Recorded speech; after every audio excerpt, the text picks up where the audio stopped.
अगर आपके पास एक ऐसा सीक्रेट फॉर्मूला हो जो आपकी जिंदगी से आलस को हमेशा के लिए मिटा दे, एक ऐसा तरीका जिससे आप चाहे कितने भी थके हों, चाहे कितनी भी बड़ी समस्या हो, आप हर दिन लगातार आगे बढ़ते रहें, ये फॉर्मूला मौजूद है।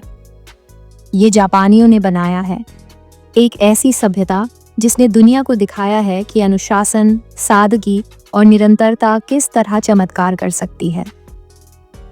आज की इस ऑडियो बुक में हम जानेंगे कि जापानी लोग आलस को कैसे हरा देते हैं और आप अपनी जिंदगी में वही ताकत कैसे ला सकते हैं। ये सारांश प्रेरित है उन किताबों से जिन्होंने जापानी मानसिकता को दुनिया के सामने रखा, जैसे the kaizen way, ikigai, bushido code और द जापानीज माइंड। तो चलिए शुरुआत करते हैं। 1. जापानी एक बात मानते हैं, आलस कोई कमजोरी नहीं, एक आदत है।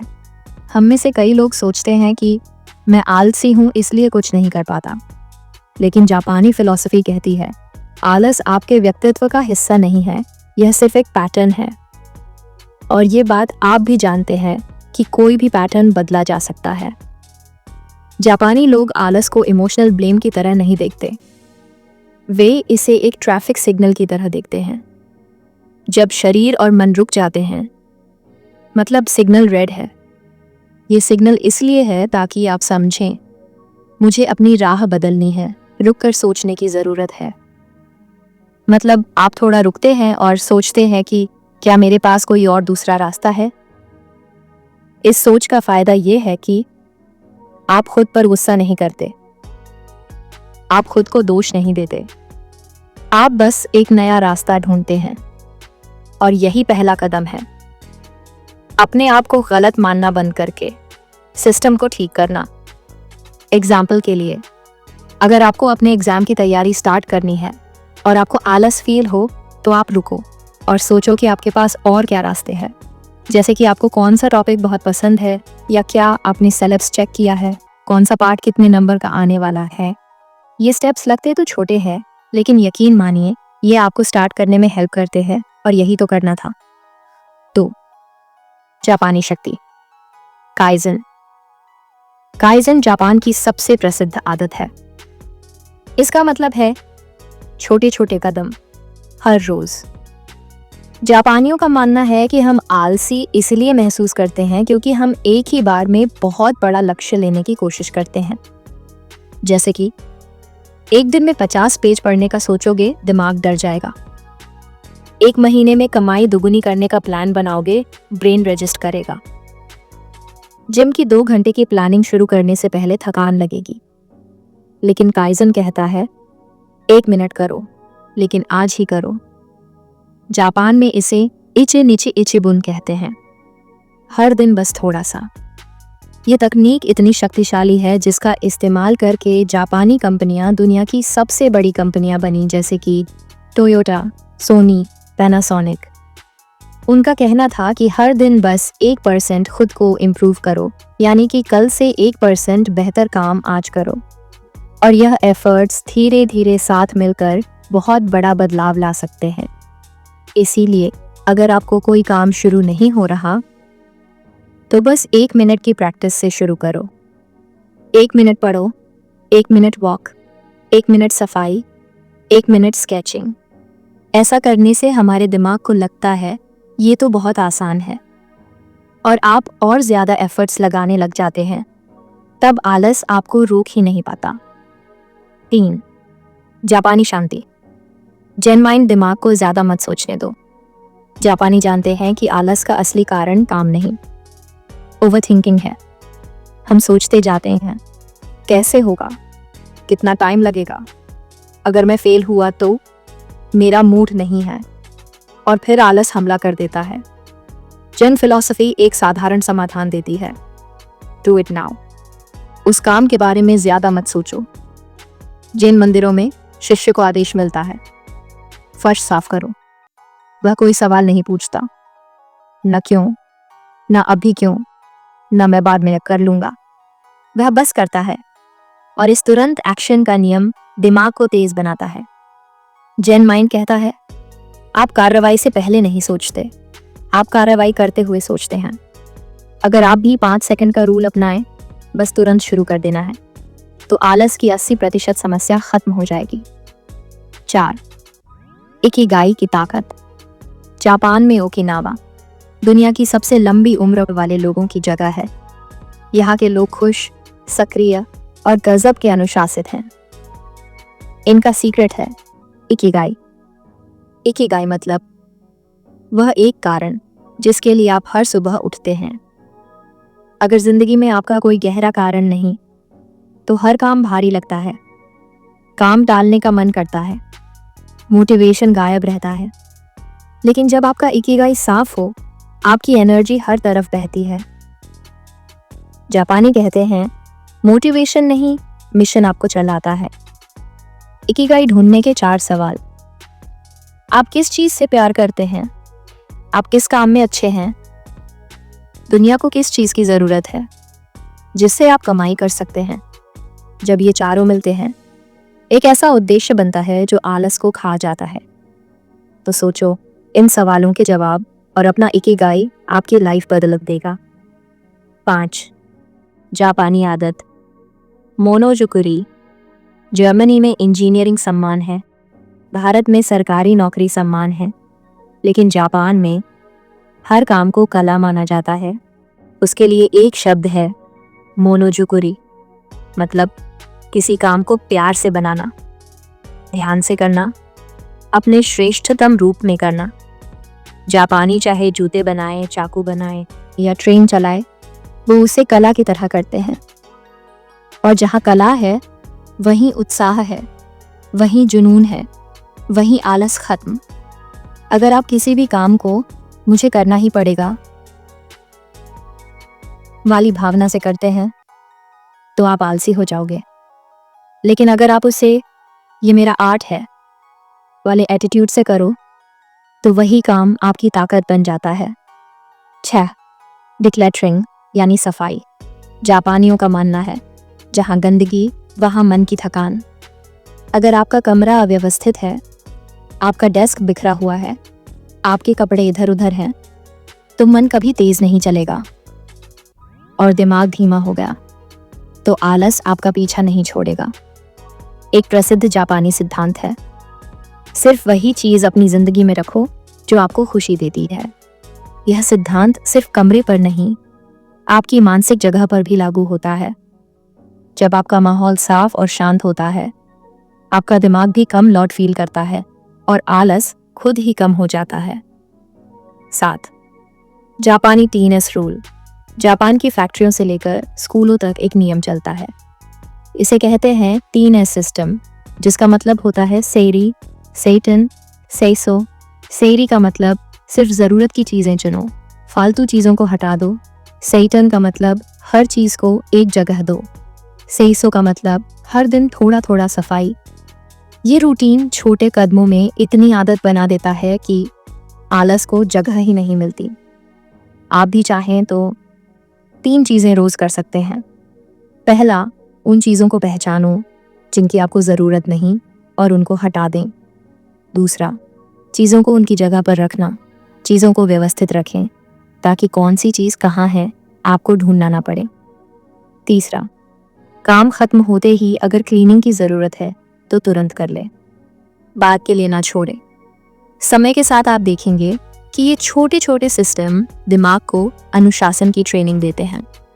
आप ज़्यादा रिलैक्स और खुशी का अनुभव करेंगे। 8.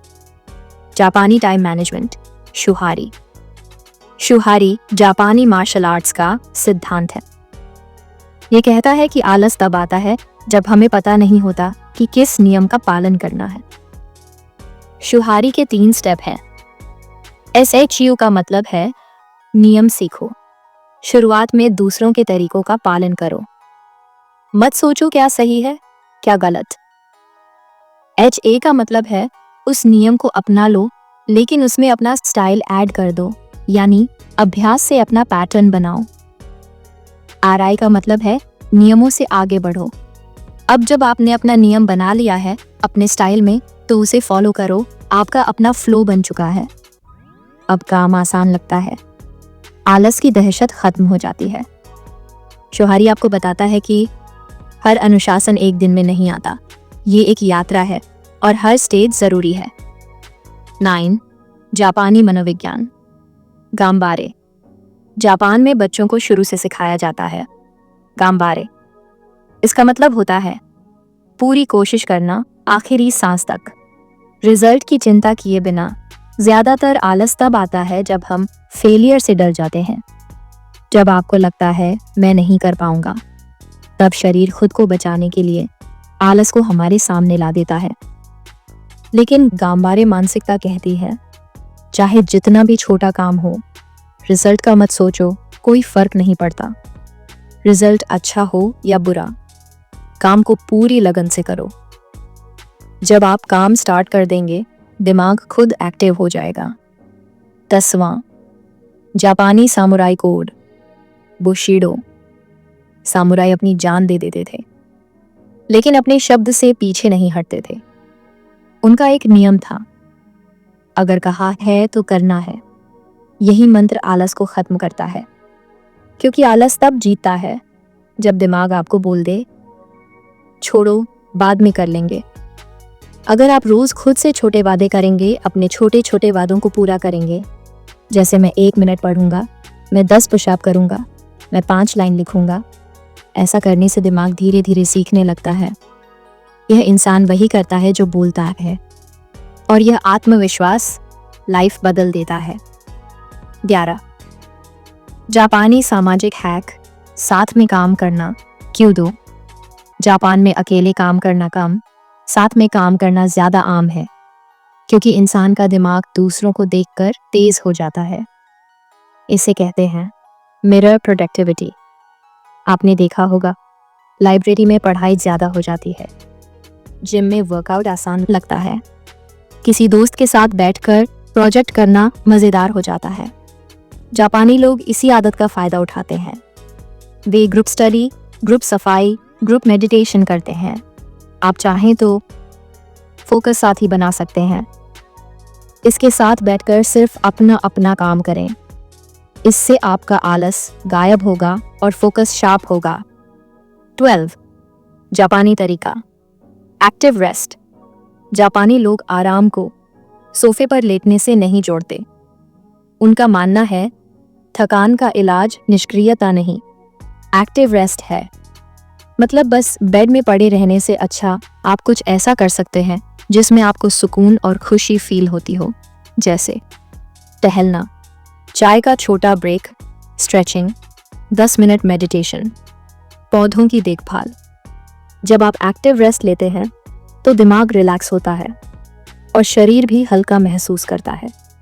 आराम का यह रूप आलस में नहीं बदलता।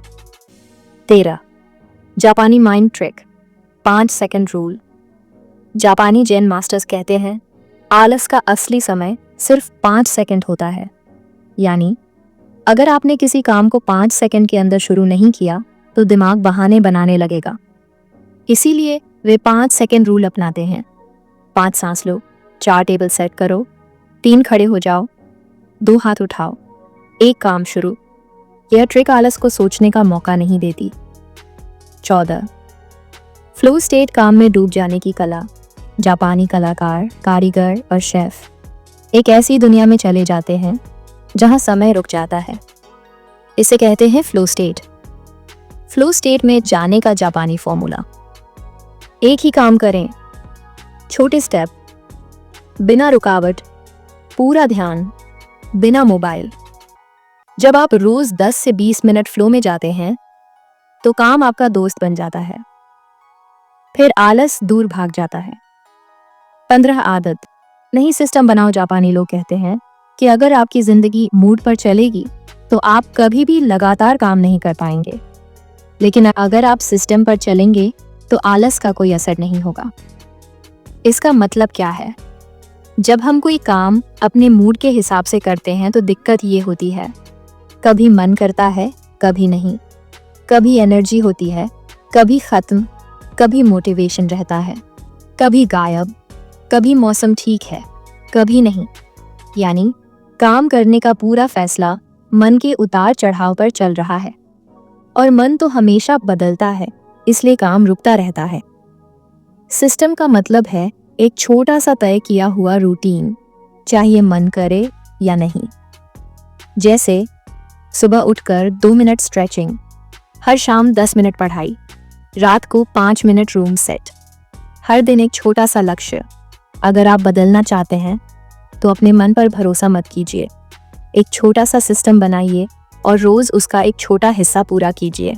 16 जापानी तकनीक, जिम्मेदारी का छोटा दायरा, स्मॉल ओनरशिप। जापान में बच्चों को छोटे छोटे काम दिए जाते हैं, जैसे पौधों को पानी देना, जूते सही जगह रखना, कचरा फेंकना। इन छोटे छोटे कामों से एक आदत बनती है जिम्मेदार उठाने की। इससे बच्चों को ये एहसास रहता है कि ये मेरा काम है तो इसे मुझे ही करना है, और वे बिना सोचे अगले दिन भी उस काम को पूरा कर लेते हैं। जैसे ही इंसान जिम्मेदार बनता है, वह आलसी नहीं रह सकता। आप भी छोटी जिम्मेदारी लेना शुरू करें। रोज 2 मिनट रूम सेट, प्रतिदिन 1 पेज पढ़ना, हर रात 5 मिनट सेल्फ रिफ्लेक्शन, हर सुबह 1 मिनट मेडिटेशन। जब दिमाग मान लेता है कि ये मेरा काम है, तो वह बिना पूछे, बिना मन मारे अपने आप करने लगता है। 17 जापानी आत्म जागरूकता, हानसेई। हानसेई एक जापानी प्रैक्टिस है जिसमें इंसान शाम को बैठकर सोचता है, आज मैंने क्या किया, क्या अच्छा था और क्या सुधार की जरूरत है। ये आत्मचिंतन आलस को पकड़ लेता है, गलतियों को छुपाता नहीं बल्कि सुधारने की प्रेरणा देता है।